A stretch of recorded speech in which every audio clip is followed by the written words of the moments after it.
íthula man for imléna, bhí an chéad agóid náisiúnta CEARTA son ardteanga le breis agus 10 mbliana ar siúl I mala atha clia. Tháinig an agóid seo inné blianta de ghaltanis bhrisте ná neamh chomhlíonta agus gríortha asnamach chun tacú le ardteanga agus leis an néaltacht.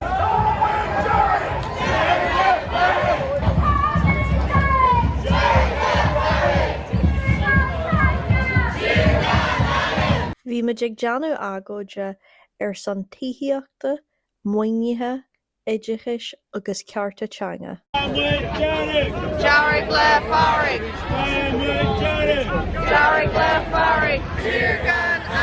Le dul an leic leis an éigeandáil tithíochta sa Gaeltacht, éilítear go ginseófar go mbeidh an ceart ag pobal na Gaeltachta cónaí ina gceantar dúchais, an sa leabhar chuí a dheanú leis seo a chinntiú agus mar tharú ar seo chuidiú leis an teanga a chlanú agus a ládrú mar cheanga phobals na ceantarí chéine. Le dul an leic leis an éigeandáil I muoinú na Gaeilge agus na Gaeltachta, éilítear go nathneofar éige throm stairiúil an bhunleibhéal mhuoinithe don Gaeilge agus don Gaeltacht agus an tionachar dúilta a bhí aige seo ar iarú chearta teanga an phobal thar na blianta. Go gcuirfear muoinú sásúil ar fáil, tríd na haisíneachtaí stáit chuí le muoinú cáthrom agus sásúil a chur ar fáil do phobal na Gaeilge agus na Gaeltachta. Tír gan anam. CEARTA déna.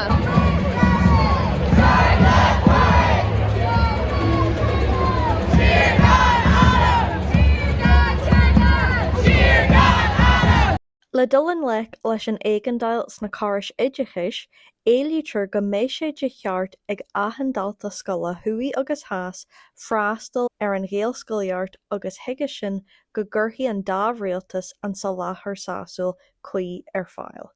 Go mbeidh sé de cheart ag athindálta scoile ag freastal ar scoil a aimíonn tríomhán an bhéarla, thuaidh agus theas eispéireas sásúil fólam na Gaeilge a bheith acu, agus thuige sin go gcuirfear an sa láthair sásúil chuí ar fáil. And last but not least, cearta teanga.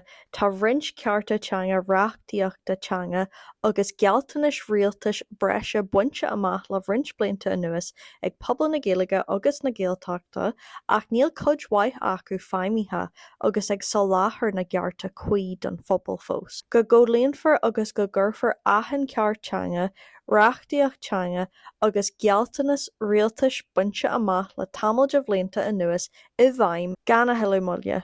Más bíonn leat níos mó eolais, tá sé le fáil ag an nasc I mo chuir síos. Nacht bríon a háigean ná darach tíad a gáilin a seaas a míos go bheobar os cóire tail. Nacht bríon a háigean ná darach tíad go fódach seaas a míos go bheobar os cóire tail. Dílim fa.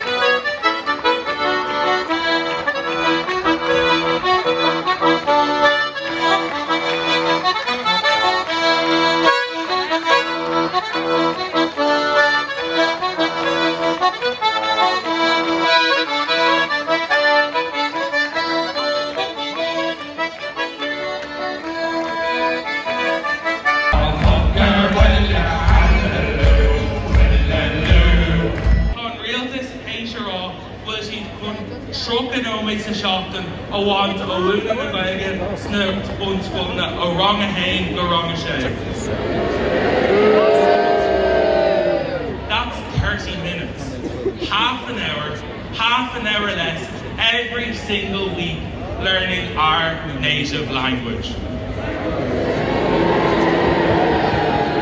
Dreirtáid a Shelby, Deirtar bhfuil an méid Gaeilge Ian Páisí Hannah féin, Roviog le Tort Quintraho Shrograd. So, what's the government's response?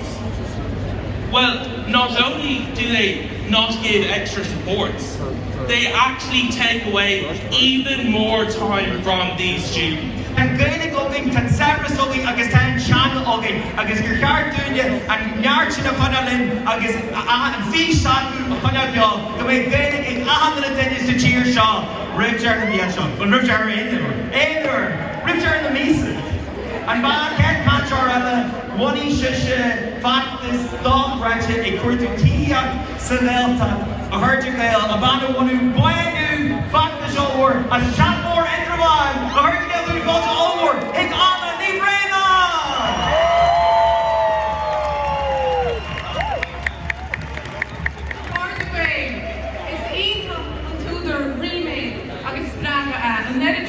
Ekel bani na chéile son ar danga álan Gaeilge. Tanga hefyd siolwar fillita atá hart leis na mínta blian agus atá garú agus a fás le chuile chlún a lauran fi. Tanga le na dagan scéalta, dáanta, stag, óráin, ceol, aidach agus áineach. Is mór an túdar bróid fún fad a bhfuil tanga fós bew ríhar láidir agus inar sinne, agus gúla deisen I thuirtaráid go chéad clúnile.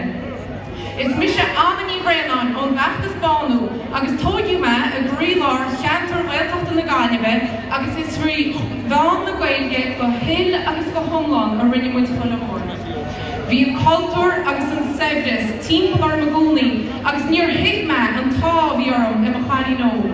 Idir óránacht na seanos, ceol, dansa, sport, credin, drámaíocht, atá gealta ó 2050 hían a aimsiú láideach. Ní muid dearra an áit is scriosa ná chlódú, ach canna cuimhnú na tangan a bheith chutáhachtach le cuimhnú tíreach agus bheith éagsúlacht.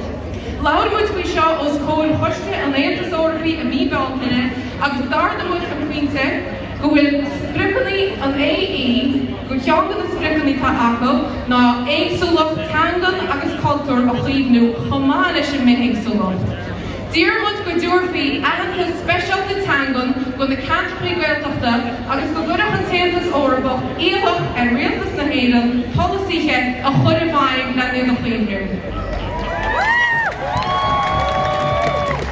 Rialtas na héireann. A bhuiid dearmad diltagaí ar na bhíní a thread chunbáis I gcóir saoirse na héireann os cían céad bliain ópa.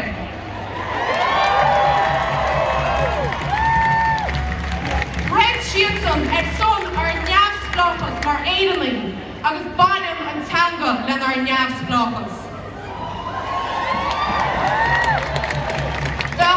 Náire orm, an laimh meas atá ar a tanga in our rialtas sa lá tainneohan, gan ach náid chun híon faoin géir go bhuiséad na tíre a gcuid dro na tanga. Cóhfuil worm road a adí rialtais, a fortíthe políteachta, a phobal na héireann. Cóhfuil worm bénúachas, a scaran muide ón na tíre eile ar fad a lauran féarla. Nach bhfuil náide ar bithirí gur aire le rialtas na breataine a danga hain ar brúharing agus go bhfuil sibse fós a géile hó.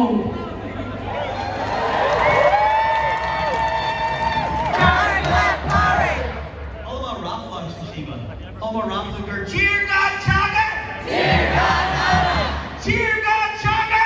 Cheer God Nada! Not just as a Welshman, but as a son of a land that knows too well the sting of silence upon our native tongue.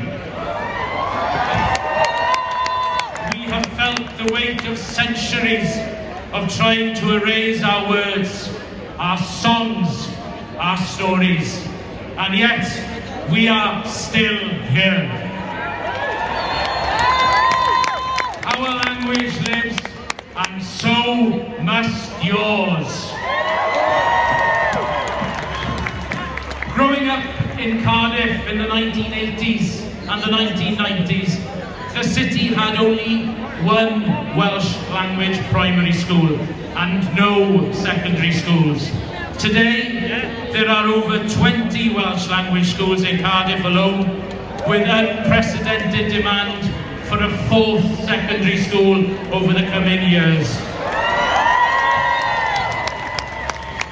Next year, we will be celebrating 20 years of the Tavoil Music and Culture Festival, a festival that was first organised in a pub car park with only a few hundred people. And today, it is the largest annual festival in Cardiff in any language.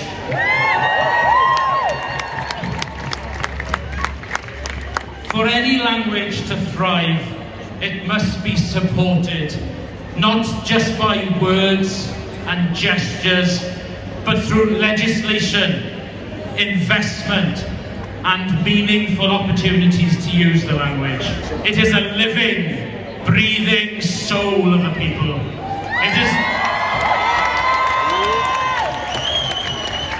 It is the rhythm of your poetry, the fire in your protest, and the lullaby in your cradle. And it deserves not just respect, but rights.